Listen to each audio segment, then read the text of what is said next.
Hello, welcome to ನಾಳೆ ಅಂದರೆ July 1 ಡೇಟಿಂದು ಇದು ಭಾರ್ಗವಿ LLB ಸೀರಿಯಲು.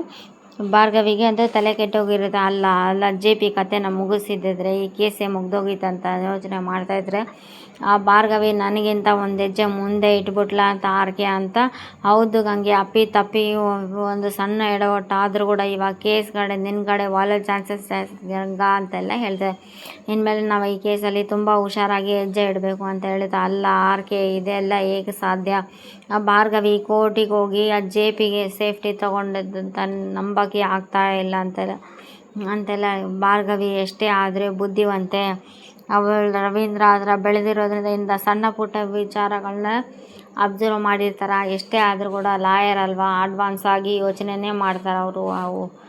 ಈ ಕೇಸ್ನ ನಾವೇನೇ ಕೋರ್ಟಲ್ಲಿ ಗೆಲ್ಲಬೇಕಷ್ಟೇ. ಅಷ್ಟಕ್ಕೂ ಗಂಗಾ ನಿಮ್ಮ ವಿರುದ್ಧ ಭಾರ್ಗವಿಗೆ ಯಾವ ಸಾಕ್ಷ್ಯ ಸಿಗೋಕ್ಕೆ ಸಾಧ್ಯನೇ ಇಲ್ಲ. ಯಾಕೆಂದರೆ ಅವಳು ಯಾವ ಸಾಕ್ಷಿ ತೊಗೊಂಬಂದ್ರು ಕೂಡ ಜೆ ಪಿನೇ ಗಂಗಾ ಅಂತ ಪ್ರೂವ್ ಮಾಡೋದಕ್ಕೆ ನನ್ನ ಹತ್ರ ತುಂಬ ಸಾಕ್ಷಿ ಇದೆ. ನಾನು ಪ್ರಯತ್ನ ಪಟ್ಟೇ ಪಡ್ತೀನಿ. ಇನ್ನೇನಿದ್ರು ಭಾರ್ಗವಿ ಮತ್ತು ಇಬ್ಬರು ಕೋರ್ಟಲ್ಲಿ ಹೋರಾಟ ಮಾಡಿ ಈ ಕೇಸ್ನ ಗೆಲ್ಲಬೇಕು ಅಂದ ತಕ್ಷಣ, ಇಲ್ಲ ಆರ್ಕೆ, ಈ ಕೇಸಲ್ಲಿ ಯಾವುದೇ ಕಾರಣಕ್ಕೂ ಸೋಲಬಾರ್ದು. ಮೈ ಮರ್ತಷ್ಟು ಭಾರ್ಗವಿ ತುಂಬ ಅಲರ್ಟ್ ಆಗಿಬಿಡ್ತಾಳ. ಒಂದೇ ಒಂದು ಸಣ್ಣ ಕ್ಲೂ ಭಾರ್ಗವಿ ಕೈಗೆ ಸಿಕ್ಕರೆ ನಾವು ಮುಳುಗೋಗ್ಬಿಡ್ತೀವಿ ಅಂತೆಲ್ಲ. ಗೆಲ್ಲಲೇಬೇಕು ಅಂತ ಗಂಗಾ ರಿಕ್ವೆಸ್ಟ್ ಮಾಡ್ಕೊತಾಳೆ RP ಹತ್ರ. ನನ್ನ ಮಾವಾಗೆ ಯಾವಾಗ ಬೇಕಿದ್ರೂ ಅಪಾಯ ಬರ್ಬೋದು, ತುಂಬ ಚೆನ್ನಾಗಿ ಗೊತ್ತಿದೆ. ಈ ಗಂಗೆ ಎಷ್ಟೇ ಪ್ರಯತ್ನ ಪಟ್ಟರು ಒಂದೇ ಒಂದು ಗೀರೆ ದಾಟಕ್ಕೂ ನಾನು ಕೊಡೋಂಗಿಲ್ಲ. ನೀನು ಈ ಭಾರ್ಗವಿನ ದಾಟ್ಕೊಂಡು ಈ ಮನೆಯವ್ರಿಗೆ ಏನು ತೊಂದರೆ ಕೊಡಬೇಕು, ಅಲ್ಲಿವರೆಗೂ ತೊಂದರೆ ಕೊಡೋಕ್ಕೆ ಸಾಧ್ಯ. ಆದಷ್ಟು ಬೇಗ ನಿನಗೊಂದು ಗತಿ ಕಾಣಿಸ್ತೇನೆ. ಈ ಕಡೆ ಬೃಂದ ಕೂಡ, ಅಯ್ಯೋ ದೇವರೇ, ಸ್ವಲ್ಪ ಎಡವಟ್ಟಾಗಿದ್ದಿದ್ರೆ ನಾನು ಈ ಕಡೆ ಇಬ್ಬರು ಕೈ ನಾನು ಸಾಯ್ಬೇಕಿತ್ತಲ್ಲ. ಇವರಿಬ್ಬರು ಹೊಡೆದಾಟದಲ್ಲಿ ನಿಜವಾಗ್ಲೂ ಆಸ್ತಿ ಸಿಗೋದಿಲ್ಲ ಅನ್ನೋದೇ ಡೌಟೇ. ಅಲ್ಲಿಗೆ ಬಾದಾಮ್ ಪೌಡ್ರಲ್ಲಿ ಮದ್ದು ಬರೋ ಅಂತ ಏನಾದರೂ ಮಿಕ್ಸ್ ಮಾಡಿದ್ದೀನಿ ಗೊತ್ತಾದರೆ ಭಾರ್ಗವಿ ನನ್ನ ಮಾತ್ರ ಬಿಡೋಂಗಿಲ್ಲ. ಮನೆಯಲ್ಲಿ ಎಲ್ಲರ ಮುಂದೆ ಬೃಂದ ಭಯ ಪಟ್ಕೊತ ಅರ್ಜುನ್ ಮತ್ತು ಮನೆಯವರೆಲ್ಲ ಕುಂತು ಎಚ್ಚರ ಆಗಿದ ತಕ್ಷಣ, ಅಯ್ಯೋ ಏನಿದು ಇಷ್ಟೊತ್ತಾದರೂ ಎಚ್ಚರ ಆಗಿಲ್ಲ ಅಂತ ಅರ್ಜುನ್ ಹೇಳಿದಾಗ, ಭಾರ್ಗವಿ ನೀವು ನನಗಿಂತ ಬೇಗ ಎದ್ದಿದ್ದೀರಾ, ನನಗಂತೂ ರಾತ್ರಿ ಮಲಗಿದಾಗಿದೆ, ಇಲ್ಲಿ ತನಕ ಎಚ್ಚರನೇ ಆಗಿಲ್ಲ ಅಂದ ತಕ್ಷಣ, ಪಾರ್ಥ ರಾತ್ರಿ ಬಿಸಿ ಹಾಲು ಕುಡಿದಿರ, ಚೆನ್ನಾಗಿ ನಿದ್ದೆ ಬಂದಿರಬೇಕು ಅಷ್ಟೇ ಪಾರ್ಥ, ಇನ್ನೇನಿಲ್ಲ. ಆದರೂ ಎಷ್ಟೋ ದಿನ ಆದಮೇಲೆ ಇಷ್ಟು ಮನೆಯಲ್ಲಿ ನೆಮ್ಮದಿಯಿಂದ ನಿದ್ದೆ ಮಾಡಿದೆ. ನನಗಂತೂ ಮೈಕೈ ಎಲ್ಲ ತುಂಬ ಅಂದರೆ ತುಂಬ ಸುಸ್ತು ಆಗ್ತಾಯಿದೆ ಪಾರ್ಥ. ನಿನಗಾಗಲಿ ಮನೆಯವರಿಗಾಗಲಿ ತೊಂದರೆ ಆಗೋದಕ್ಕೆ ನಾನು ಬಿಡೋದೇ ಇಲ್ಲ. ಎಷ್ಟೇ ಕಷ್ಟ ಬಂದರೂ ಕೂಡ ನಿಮ್ಮನ್ನು ಉಳಿಸ್ಕೊಳೋದಕ್ಕೆ ನನ್ನ ಜವಾಬ್ದಾರಿ. ಹಾಗಾಗಿ ನಾನು ನಿಮ್ಮನ್ನು ಉಳಿಸ್ಕೊಂತೀನಿ. ಪಾರ್ಥ, ನಂಗೆ ಸ್ವಲ್ಪ ಆಚೆ ಕೆಲಸ ಇದೆ ಅಂತ.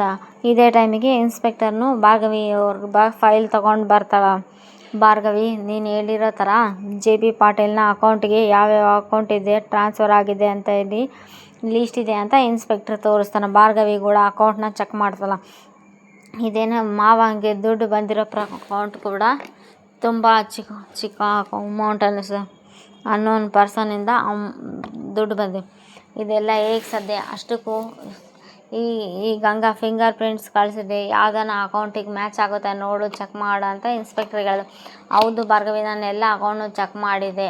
ಆದರೆ ಆ ಗಂಗಾ ತುಂಬಾ ಶಾರ್ಪ್ ಇದ್ದಾರ, ಯಾವ ಅಕೌಂಟಿಗೂ ಫಿಂಗರ್ ಪ್ರಿಂಟ್ಸ್ನ ಮ್ಯಾಚ್ ಆಗ್ತಾನೇ ಇಲ್ಲ. ತುಂಬ ಬುದ್ಧಿವಂತಿಕೆಯಿಂದ ಈ ಕೆಲಸ ಮಾಡಿದಾಳ ಅಂತೆಲ್ಲ ಹೇಳಿದೆ. ಅವಳು ಎಲ್ಲಾದರೂ ಒಂದು ಕಡೆ ಎಡವಿರ್ತಾಳ, ಎಲ್ಲಿ ಅಂತ ಗೊತ್ತಾಗ್ತಾ ಇಲ್ಲ ಅಂತೆಲ್ಲ ಹೇಳಿದಾಗ ಭಾರ್ಗವಿನ ಯೋಚನೆ ಮಾಡ್ತಾ ಇರ್ಬೇಕು. ಆ ಕಡೆ ಹಿಂದೆ ಈ ಕೇಸ್ನ ಎನ್ಕ್ವೈರಿ ಮಾಡಿದ್ದು ರವೀಂದ್ರ ಅಂಕಲ್ ತಾನೆ, ಅವರೇನಾದರೂ ಡೈರಿಯಲ್ಲಿ ಮೆನ್ಷನ್ ಮಾಡಿದ್ದಾರೆ ಭಾರ್ಗವಿ ಅಂತ ಇನ್ಸ್ಪೆಕ್ಟರ್ ಹೇಳಿದ. ಅವರೇ ಒಂದೇ ಒಂದು ಚಿಕ್ಕ ಕ್ಲೂ ಸಿಕ್ಕರು ಕೂಡ ಅದರಲ್ಲಿ ಬರ್ತಾರೆ. ಅದರಿಂದಲೇ ನಮಗೆ ತುಂಬ ಅಂದರೆ ತುಂಬ ಸಹಾಯ ಆಗುತ್ತೆ. ಖಂಡಿತ ನೀನು ಹೇಳೋದು ಪ್ರಯತ್ನ ಪಡೋದ್ರಲ್ಲಿ ತಪ್ಪೇನಿಲ್ಲ. ಯಾಕೆಂದರೆ ಗಂಗಾ ಬಗ್ಗೆ ತುಂಬ ಚೆನ್ನಾಗಿರೋದು ರವೀಂದ್ರ ಅಂದರೆ ನಮ್ಮ ತಂದೆಗೆ ಮಾತ್ರ ಗೊತ್ತಿರೋದು. ನಾಳೆನೇ ಆ ಡೈರಿನ ಹೆಂಗನ ಮಾಡಿ ಚೆಕ್ ಮಾಡ್ತೀನಿ ಅಂತೆಲ್ಲ ಹೇಳ್ತಾಳೆ. ಬಂದಿದ್ದ ತಕ್ಷಣ ಅವರಪ್ಪ ತೆಗ್ದಿರೋ ಅಂಥ ಡೈರಿ ತೆಗೆದು ಓಪನ್ ಮಾಡಿ ನೋಡ್ತಾ ಇರ್ಬೇಕಾದ್ರೆ ಎಲ್ಲ ಸ್ವಲ್ಪ ಕ್ಲೂ ಏನೋ ಗೊತ್ತಾದಂಗೆ ಅನಿಸುತ್ತೆ. ಅಲ್ಲ, ಅಪ್ಪ ಏನಾದರೂ ಈ ಗಂಗನ ಬಗ್ಗೆ ಎಲ್ಲ ಕಡೆಯಿಂದನೂ ಸರ್ಚ್ ಮಾಡಿದ್ದಾರೆ, ಬಟ್ ಇವಳೇ ಅಂತ ಗಂಗಾ ಅಂತ ಎಲ್ಲೂ ಮೆನ್ಷನ್ ಮಾಡಿಲ್ಲ. ನಮಗೆ ಪ್ರಾಬ್ಲಮ್ ಆಗ್ತಾ ಇರೋದೇ ಅಲ್ಲೇ ಅಂತ ಭಾರ್ಗವಿ ಯೋಚನೆ ಮಾಡ್ತಾ ಇರ್ತಾಳೆ. ಈ ಕಡೆ ಭಾರ್ಗವಿ ಯೋಚನೆ ಮಾಡ್ತಾ ಇರಬೇಕಾದ್ರೆ ಈ ಕಡೆ RPನೂ ಹೆಂಗಾದರೂ ಮಾಡಿ ಈ ಕೇಸಿಂದ ನಾವು ಗೆಲ್ಲಲೇಬೇಕು. ಶತಾಯ ಗತಾಯ ಅಂತೆಲ್ಲ ಅರ್ಧ ಕನ್ನಡ ಮಾತು ಅರ್ಧ ಹಿಂದಿ ಮಾತಲ್ಲಿ ಹೊಂಚಾಕ್ತಾರೆ. ಗಂಗಾ ಬಗ್ಗೆ ಡೀಟೇಲ್ಸ್ ಗೊತ್ತಿದೆ, ಯಾವುದಾದ್ರೂ ಇಂಪಾರ್ಟೆಂಟ್ ಏನಾದರೂ ಇದೆನಾ ಅಂತೆಲ್ಲ ಸರ್ಚ್ ಮಾಡ್ತಾ ಇರ್ತಾಳೆ. ಒಂದೇ ಒಂದು ಪಾಯಿಂಟ್ ಸಿಕ್ಕರೆ ಸಾಕು ಅಂತೆಲ್ಲ ಭಾರ್ಗವಿ ಹುಡುಕ್ತಾ ಇರಬೇಕು. ಸಡನ್ನಾಗಿ ಅದರಲ್ಲಿ ಒಂದು ಡೀಟೇಲ್ನ ಬರೆದಿದೆ. ಗಂಗಾ ಯಾವುದೇ ಕಾರಣಕ್ಕೂ ನಾನು ಡಿಜಿಟಲಲ್ಲಿ ಸಿಗಾಕೋಬಾರ್ದು ಅಂತಂದರೆ ಈ ಒಂದು ಏನಾದರೂ ಚೆಕ್ಗೆಲ್ಲ ಟ್ರಾನ್ಸ್ಫರ್ ಮಾಡಿರೋದು ಅಥವಾ ಅದು ಡೈರೆಕ್ಟ್ ತಮ್ಮ ಅಕೌಂಟಿಂದ ಬೇರೆಯವ್ರ ಅಕೌಂಟಿಗೆ ಟ್ರಾನ್ಸ್ಫರ್ ಮಾಡಿರೋದೆಲ್ಲ ಏನಾದರೂ ಮೆನ್ಷನ್ ಮಾಡಿದರೆ ಸಿಗೇ ಬೀಳ್ತೀವಲ್ಲ ನಾವು. ಅಥವಾ ನಾವು ಏನಾದರೂ ಅಥವಾ ಇವಾಗ ಇದು ಮಾಡ್ತಾರಲ್ಲ, ಏನಂತ ಹೇಳಿದರೆ RTGS ಅದೆಲ್ಲ ಮಾಡಿದರೆ ಗೊತ್ತಾಗುತ್ತೆ ಅಂತೆಲ್ಲ ಹೇಳಿ ಪ್ಲ್ಯಾನ್ ಮಾಡಿರ್ತಾಳೆ ಮೊದಲೇ. ಆ ಥರ ಎಲ್ಲ ನಾನು ಸಿಗಾಕೋಬಾರ್ದು, ಎಷ್ಟೊತ್ತಿದ್ರೂ ನಾನು ಸೇಫಾಗಿರಬೇಕು ಅಂತೆಲ್ಲ ಹೇಳಿ ಪ್ರತಿ ಹೆಜ್ಜೆಯಲ್ಲೂ ಸೇಫ್ಗೆ ಮಾಡಿರ್ತಾರೆ ಅವರು. ಹಾಗಾಗಿ ಯಾವ ಅಕೌಂಟಿಗೂ ಕೂಡ ಫಿಂಗರ್ ಪ್ರಿಂಟ್ಸ್ ಹಾಕ್ಸ ಅಥವಾ ಅವಳನ್ನ ಮೆನ್ಷನ್ ಮಾಡೋದಕ್ಕೆ ಅವಕಾಶನೇ ಮಾಡಿ ಕೊಟ್ಟಿರೋದೆ.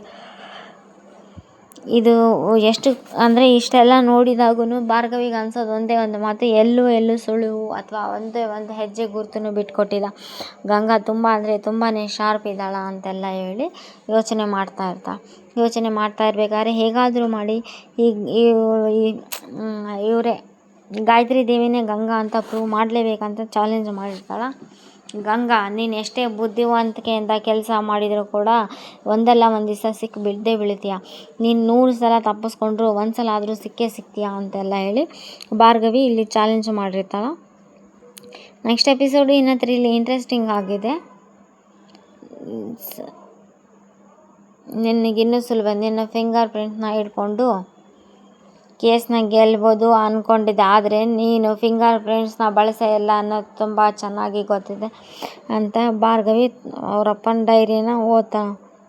ಗಂಗಾ ಬಗ್ಗೆ ಮತ್ತೆ ಒಂದು ಸಲ ಸ್ಟಡಿ ಮಾಡೋಣ ಇದನ್ನು ಫೈಲ್ನ ಅಂತೆಲ್ಲ ಹೇಳಿ ಅವ್ರ ತಂದೆ ಹತ್ರ ಇರೋದು ಮತ್ತೆ ಇಸ್ಕೊಂಡು ಮತ್ತೆ ಅವ್ರ ತಂದೆ ಹತ್ರ ಇರೋ ಡೈರಿ ತೊಗೊಂಡು ಮತ್ತೆ ಸ್ಟಡಿ ಮಾಡ್ತಾಳೆ, ತಿಳ್ಕೊತಾಳೆ. ಆಗಿದ್ದರೆ ನಿಜವಾಗ್ಲೂ ಭಾರ್ಗವಿ ಗಂಗಾ ವಿರುದ್ಧ ಸಾಕ್ಷಿನ ಹುಡುಕೋದಕ್ಕೆ ಮತ್ತೆ ಇನ್ನು ಈ ಕಡೆ ಇನ್ಸ್ಪೆಕ್ಟ್ರು